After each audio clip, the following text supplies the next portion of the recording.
What is going on, you guys? This is Tech HD coming at you with a brand new video, and today I'm super excited for this video because we're going to be unboxing my new camera setup. So this is the Nikon Z6, and if you guys haven't heard about it, back in November Nikon and Canon came out with their new mirrorless full frame cameras to compete with Sony's A7 series. So they're now in the mirrorless game, which is going to be absolutely insane. Nikon came out with their Z6 and Z7, which is going to be pretty cool. The Z6 is more for videographers and photographers, so it's competing more towards the A7 Mark III as well as price point, whereas the Z7 is competing more towards the A7 R3.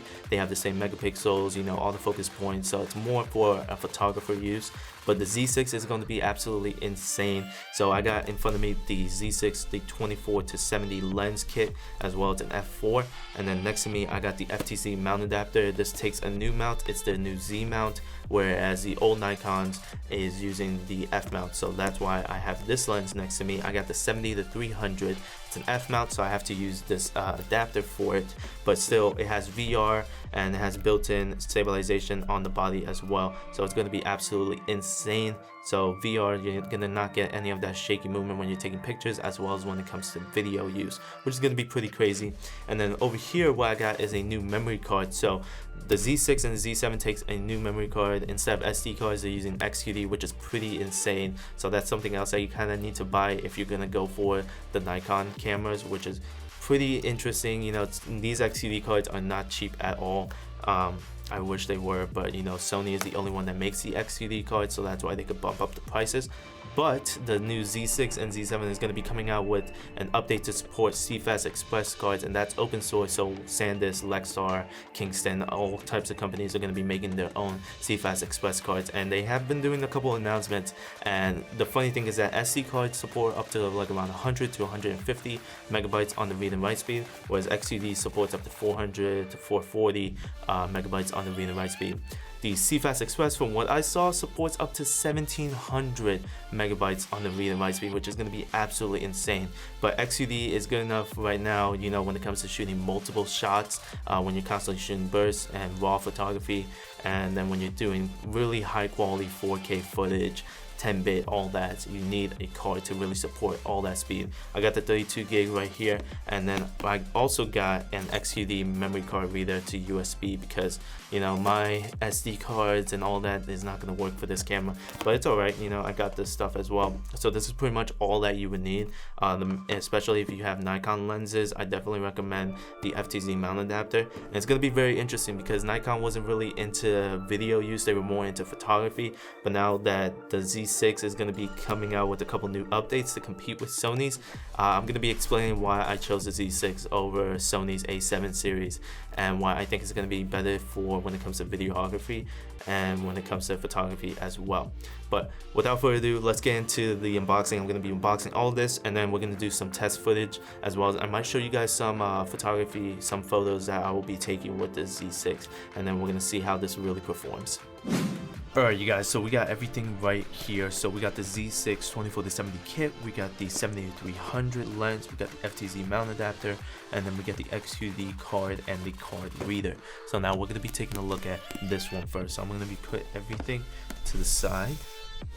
Alright, and then let's open this bad boy up. Ooh, okay.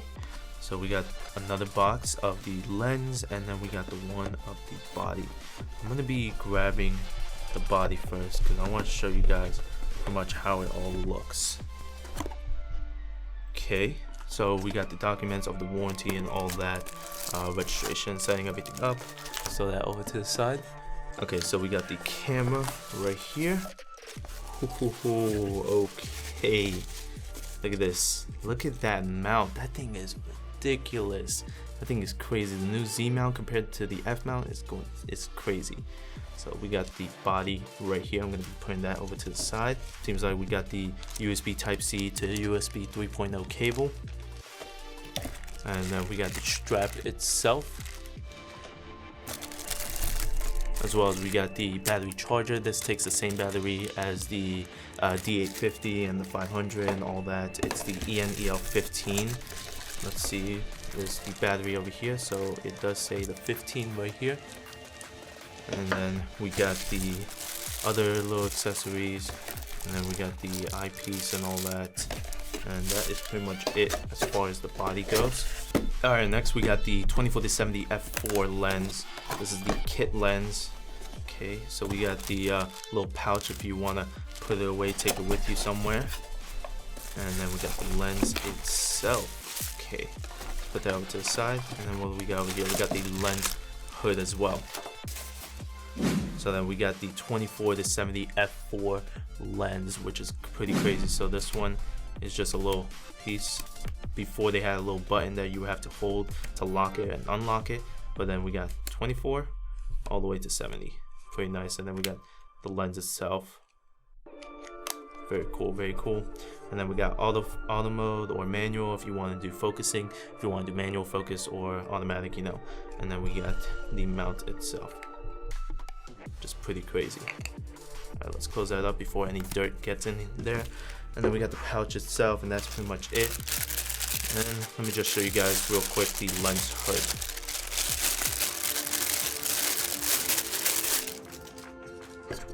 Alright, so the lens hood, you just connect the dots and you twist it, and then that is pretty much it. And next up we got the FTZ mount adapter. This one should be really quick and simple. Got the registration and all that, the warranty I'm assuming, that small little adapter. Alright, throw that over to the side. And then we got the adapter right here. So you got the Z mount and then you got the F mount. You could just see the difference, it's pretty crazy. And then this one is the F mount. And then you got the Z mount right on the other side. Really cool, really nice, you know. Of course, all the focus and all that is going to be the same. There shouldn't be any issues when it comes to the lenses, anything like that. There might be some limitations to certain lens types, but you could definitely look that up and check out to see which lenses support this. Alright, speaking of lenses, we got the 70-300. This is the f4.5 to 5.6. It's the VR one.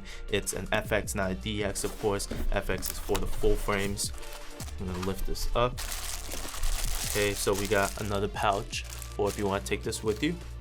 We got the registration, the warranty and all that. Lift this bad boy up. Got this piece. And then we got the lens itself. Oh, and this one already comes with the lens hood, which is pretty cool. Okay, so this one is the 70-300. Let me just remove the lens hood. But yeah, you got 70 all the way to 300. Pretty crazy. You got autofocus manual, you got manual, all that, and then you got VR off, normal, or even sports mode if you're going to be doing a lot of movement with it, which is going to be pretty cool. Definitely good for photography and all that. And then you got the lens, and then you got the regular F mount, which is pretty cool. Alright, and just to show you guys, actually, I'll be showing you guys real quick.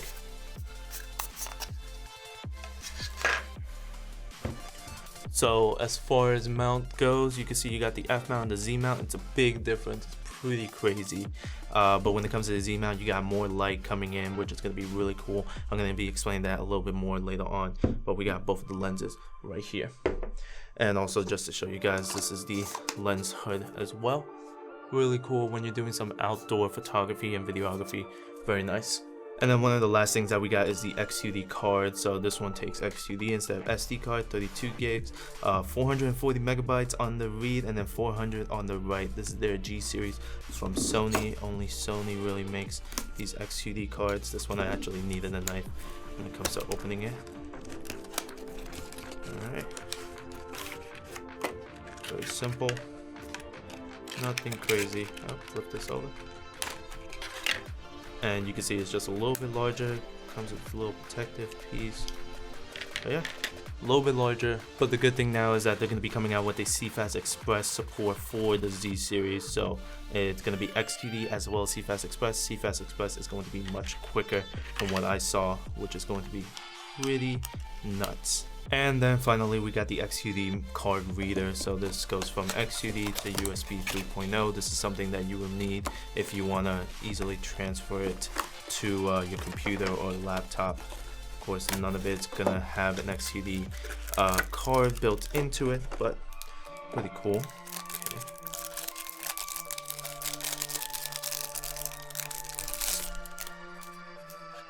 So pretty simple, you know. USB 3.0, you got an extension cable just in case if the USB ports on your desktop or laptop are pretty hard to reach. But then I got the XCD card right here. It's very simple, it just easily clicks in just like that. If you want to remove it, clicks right back out. Pretty simple, you know, self-explanatory, nothing crazy, and that is pretty much it. Alright, so now that we unboxed everything, I'm going to be setting everything up. So the first thing that we're going to be doing is the XCD card, front side up, very simple. Got the battery on the bottom, this one, so it goes this way, very cool, okay. And then I got the Z mount, right. And then this one, just connect the dots, and that is pretty much it. And then this one, kind of lock it like that, easy to take with you, nothing crazy, of course. And we got the lens itself. All right, so actually what I'm gonna do is I'm gonna put this over because I'm gonna have this facing this way. I'm gonna turn this on for the first time. Shutter release disabled, recharge battery, damn it. I gotta recharge the battery, that sucks. So it seems like I gotta charge the battery before I'm able to use this, but just to show you guys real quick, this is with the Z mount as well. I'm gonna be showing you guys with the FTZ mount adapter and the 70-300. So let me just remove everything real quick. Alright, I have this here. I'm gonna make sure like none of the dust gets in the sensor, because since it's mirrorless, it's gonna be a little bit easier to get the sensor a little bit dirty. And then we got the FTZ mount, and then we got the lens itself. Let's remove this, have this be removed, this piece be removed, and then you just lock it in with the holes, and there you go, that one's locked. Okay, do it this way.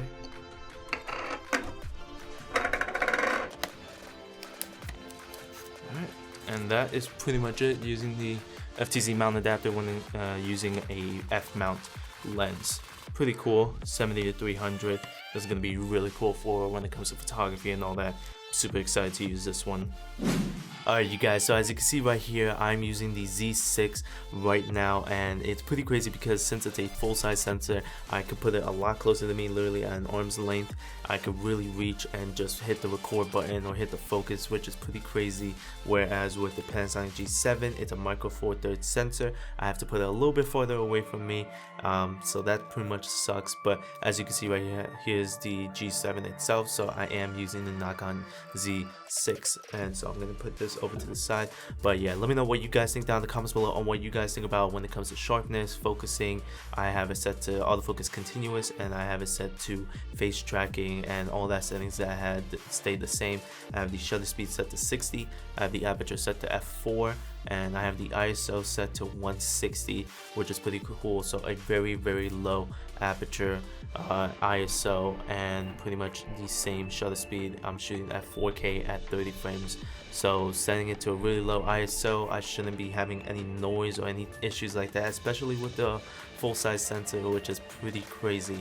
And so going from literally micro four thirds, skipping APS-C, going straight to a full-size sensor, which is going to be pretty insane. And I really like that I have the camera a lot closer to me. And now what I'm able to do is with the G7, if you guys don't know about this, with the G7, unfortunately I can't connect this to a field monitor through HDMI. I can, but then once I hit record, it cuts off the signal, and then I can't really see myself if I'm in focus or not, which kind of sucks. Whereas with the Z6, it fully supports it, so I have it connected to an HDMI, a mini HDMI, and I have my field monitor literally right next to me out of the frame, so I'm able to see perfectly if I'm in focus or not. But like I said, let me know down in the comments below on what you guys think about it, and you guys could go back and forth what you guys think about the footage from the G7 compared to the Z6. And right now what I'm just letting you guys know is that this is the raw footage of it. I'm not doing any editing right now. I'll let you know what I'm doing editing like right now. So right now I'm doing the editing part of it. Maybe I did a little bit with the highlights, shadows, maybe a little bit with the colors and all that. This is what I think I would have it set to. But like I said, let me know what you guys think about it. And since it is a full-size sensor, I'm able to mess around a little bit more with it and not lose so much detail, which is really cool. But like I said, I'm pretty excited with this camera and I cannot wait to use it. Alright you guys, so I am back. I have been gone for about 2 weeks now and I have been testing the Z6 like crazy. So I took this with me to a couple of different things. One, I took it to CWL, Call of Duty World League, Fort Worth tournament, and I used the 70-300 and I took some nice shots of the players and the event and all that. I'm gonna show you guys all the pictures, majority of the pictures that I took, and I'm gonna also list the specs of some of the shots that I took, as well as I went to Arizona, Tucson, and I took some pictures of models and people, and I'm gonna show you guys some nighttime photography, some constant movement, people on horses, and then some portrait shots as well. And I'm also gonna be listing the specs of that as well. Now, one of the things that I really want to talk about is why I chose the Z6 over the EOS R from Canon and the Sony A7 III from, so pretty much there's a couple of things when it comes to it when I chose the Z6 over the A7 III as well as the EOS R. One of the main things is that when it comes to video capability for videography, this one is going to be a lot better in the future. But one of the major things I want to talk about is pretty much one, the mount. So pretty much Sony has a mount system that's kind of outdated. Their inner diameter of their E-mount is about 46 millimeters, pretty small. It's not letting in so much light, as well as there's limitations when it comes to having faster lenses. I think their max is about 1.4, it might stretch to 1.2 possibly, but really they don't have that many options.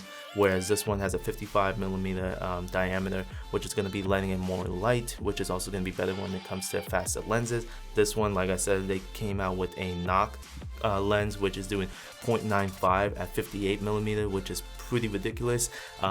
Nobody's really going to buy that. It's going to be constantly crazy overkill, but 0.95 and the aperture is pretty crazy. And not only that, but when it comes to the flange, so the distance from the sensor to the lens, Sony has it at about 18 millimeters, Canon has it at about 20 millimeters in distance, Nikon has it at 16 millimeters. So you're having the sensor so much closer to the lens, and then having that 55 millimeter diameter of the mount, you're having the best of both pretty much. You're letting in a lot of light, which is going to be better when it comes to low light scenarios, when it comes to the noise and stuff like that. Not only that, but you can have bigger lenses because you need to support that diameter. So when you have bigger lenses, and you can make a little bit smaller lenses because you're letting in a lot more light, you can have a little bit of smaller lenses, which is really cool. And then the main thing is that when you have bigger lenses, you have a little bit more headroom when it comes to messing with other stuff like autofocus. You could really improve autofocus on the new Z lenses, which is pretty insane as well. And then overall quality and sharpness and stuff like that, which is really nice. That's why I prefer this over Sony's outdated mount. And of course, Canon has about 54 in the diameter on their new R mount, which is really good as well. But we're going to talk about all the other features when it comes to video as well as that. So one of the major things is when it comes to video. So of course 4K 30 frames, all the cameras have that, which is really good. But one of the major differences between this and Sony and Canon is that Nikon's Z6 does not have any crop factor when it comes to shooting in 4K, which is really nice. So you're going to get the full benefit of a full frame sensor, whereas Sony's is about a 1.2 crop factor, and Canon's is even worse. It's at 1.7 crop factor when you do 4K. So you're not going to get the full benefits. Nikon, you really get the full benefits of that, which I really like as well. And when it comes to overall quality, low light scenarios, stuff like that. Now, if you're just uploading it on YouTube, stuff like that, you're not really going to notice that much of a difference. But when you're working with clients and doing a whole bunch of other video stuff, especially in low light scenarios, you will most likely see a bit of a difference, especially when you're bringing up that ISO performance. That's the major key about that. Now, bear in mind though that the Z6 is not going to have a crop factor when it comes to 4K, but the Z7 will have a little bit of a crop factor because you have a 45 megapixel sensor and all that. So that has a lot of files, a lot of details. So it does need a little bit of crop factor because it has a lot more information to work with. This one does not have a crop factor, which I really like. Now, one of the things I do want to talk about when it comes to video is that this will come out with a couple of updates. So one of the updates is that that has an XUD card and it supports that. Now SD cards go like about 100 to 150 megabytes on the read and write speed. This one does 400 to 440 megabytes on the read and write speed. There's going to be a new update that's going to be coming out in May, and I announced it on Instagram. I don't know if you guys were following me, but I'll leave links down in the description below and I'll show you guys kind of the story of it. But pretty much SanDisk and other companies are going to be coming out with CFast Express. Now CFast Express is going to be supporting, is going to be supporting on the Z6. Nikon has already announced that, as well as other companies have confirmed that it's going to work with the Z6. That's one of the first cameras that's going to be really supporting CFast Express, which I really like. And one of the major things is that they are going to be going at around 1700 all the way to 2000 megabytes on the read and write speed, 4 times faster than this, which is pretty insane. And when it comes to prices, SanDisk has announced that they're going to be first coming out with their 512. That's going around $600, really expensive. I will not be buying that one. And then during the summer, they're going to be releasing their 128 gig, which is going around $200, which is a lot more affordable when you think about it, because the 120 XQD is going for like about $220, so it's even cheaper and you're getting much faster speeds. 64 gig is going to be coming out more in the fall, and then so on and so on. But that is the main thing about that. So in May, they're going to be coming out with an update to support CFast Express, which is going to be dope. There's going to be eye detection autofocus, which is going to be really cool as well. So same autofocus system as Sony's, except you're able to transition from one eye to another. So if I am recording 2 people, I'm able to transition from one person's eye to the other person's eye, especially if I'm recording somebody and I have them on an angle. Instead of it focusing on this eye, it could focus on this eye, which is really good. So you could really get the focus and everything sharp, especially with that. One thing that I did forget about is, since I have the flange distance much closer to the sensor and all that, an f4, a 24-70 f4 is going to act more like a 2.8 since you're bringing it much closer and since you're having a bigger mount. So you're going to get like more like a 2.8 when it comes to bokeh and all that, but you're not losing any of that focal plane distance, which is really good. So when it comes to the focal, like an f4, everything is still going to be in focus, where when it comes to 2.8, some of the stuff has a little bit of issues when it comes to focusing. But like I said, it's an f4, but the bokeh and all that is going to act more like a 2.8, which I really like about that. So that is really cool. And then one of the newest things that's going to be coming out as well with the update in May is also CFast Express, eye detection autofocus, as well as ProRes RAW. So if you guys haven't heard about it, they will be supporting Apple's ProRes RAW. It's going to be one of the first full frame mirrorless at this like price point that's going to be supporting ProRes RAW, which is going to be honestly insane.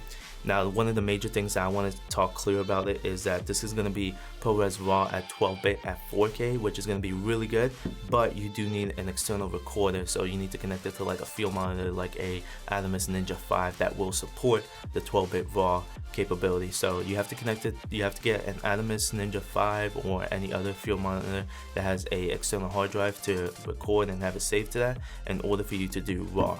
So, but that capability to do it is going to be crazy. It supports 422, 10-bit 4K, all that, which is going to be honestly insane. So for cinematographers, videographers, instead of having N-Log, C-Log, any of the log type of formats, you're going to get full RAW capability, which is really crazy when it comes to editing, when it comes to color grading, color correcting, all of that. The Z6 has that, whereas Sony's has 8-bit. And not RAW, they have 8-log. So 8-bit recording in 4K, 12-bit on this one, and don't even get me started on Canons. But same thing, 1080p at 120 frames, 4K at 30 frames, all of that capability is honestly insane. And they're coming out with newer stuff, newer updates. Like Nikon is really focusing on videography with this camera, and they even have a kit that's going to be going for around $4,000, where you get the Moza 2 stabilizer, you get the Atomos Ninja 5, you get the Z6 with the 24-70 lens, you get the FTZ adapter, you get an extra battery, a couple stuff like that, and it's literally going for $4,000, and you get a total savings of $1,200. Really, for videographers, I think that would be the best bang for your buck when it comes to really getting started when it comes to video. Oh, and you get a Rode shotgun microphone. I think the Rode Video Mic Pro Plus, I think it's the Plus one, but pretty much you get everything when it comes to audio, video, stabilization, and lenses and batteries and adapters and all that. Like, you pretty much have everything with that kit. it's a $1,200 savings. So like I said, I really think that's the best bang for your buck. So I really think that Nikon is really supporting videography with this camera, which is why I chose this over Sony's a7 III and Canon's EOS R. The EOS R doesn't have 1080p at 120. I think it does 720p at 120. There is no in-body stabilization in the Canon EOS R, which kind of sucks. It only supports SD card, no XQD or dual SD cards. That kind of sucks. So when it comes to redundancy and people that are shooting weddings and real estate, that's kind of iffy. XQD card, it's just one XQD. I know that Nikon only has one XQD, but at least the XQD is more reliable when it comes to comparing to SD cards. Pretty much, I can't wait for the second generation of the Nikon mirrorless. Second generation, they'll most likely come out with a dual XQD or dual SD or whatever. But the reason why they didn't do that is because they will have to make the camera a little bit bigger, and when it comes to in-body stabilization and all the other features that it provides, there's just no space to really add that. So, but second generation, they should have it, and it's going to be really good. But overall, when it came to taking pictures in low light scenarios, bringing that ISO really high up, when it came to shooting a constant, like people running, when you saw that shot of me taking a picture of the kid riding that horse or that guy falling off of that horse, I had to shoot this and burst at 12 frames per second using that 70-300. It worked phenomenal. It honestly, the autofocus points and all that worked great. I loved it, and I really liked that. As well as when it came to shooting portraits and all, I used that 51.8Z lens. I don't own it, but I used it, and that lens was honestly crazy when it came to the bokeh and all that, and getting everything in focus and low light scenarios and stuff like that. That lens was amazing as well. So pretty much overall, I really like this camera. I really like the features that they provide, and I will definitely be using this a lot more when it comes to video. But that's my thoughts on why I chose this over Sony's and Canon's mirrorless, full frame mirrorless. Let me know what you guys think down in the comments below. Let me know why you guys would choose the Sony a7 III over this one, or why you guys choose the Canon EOS R. I'm pretty sure nobody would say why they choose it over the Nikon unless they already have a bunch of Canon lenses. But tell me why you guys chose the EOS R over the Nikon Z6. But let me know down in the comments below. I hope you guys enjoyed the video. Please like, comment, and subscribe. Turn on post notifications so that you guys can be notified whenever I upload a new video. Follow me on Facebook, Twitter, YouTube, Instagram, and Twitch. As always, it's TechHD. I'll catch you guys in the next video. Peace!